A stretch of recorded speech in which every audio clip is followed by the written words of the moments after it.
when you have different vendors and some have been through the process of selling places and other people haven't, Yes. and they've got their family home that they've brought their kids up in, and it's just, there's so much emotion attached to it.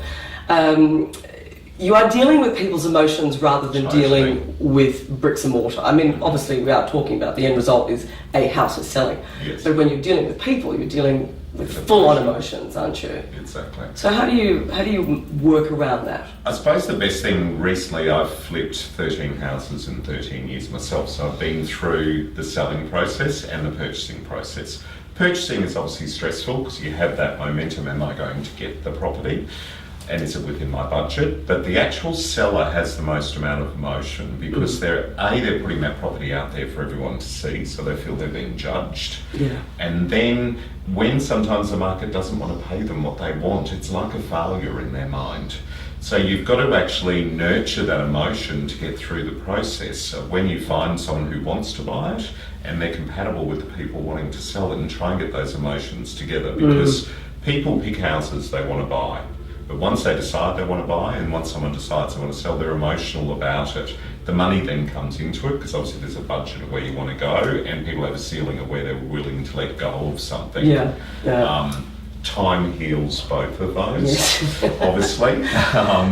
But you've just got to remember it's all totally emotion. It has nothing to do with the property itself. Because I can't make you buy something you don't want to buy. No. You've got to be emotionally attached to it to buy it. And I can't make you sell your house unless you're ready to sell it. No, that's right. But I have to say, just on that point, that when you're choosing an agent, obviously the particular house you want to buy, you can't choose that agent. You're dealing You're with stuck with whoever's But got the person that's going to represent you, you've got to have absolute 100% confidence in them. And I think when you're talking to different agents, I think you just want someone just to look at you and go, look, and it happened to me when I sold my house. Someone looked at me and said, look, Deb, you have to sell this right now. And and rather than sort of umming and ahhing, I was like, the confidence that I had in that person, and that's the same feeling I have when I talk to you. It's like, you know your stuff.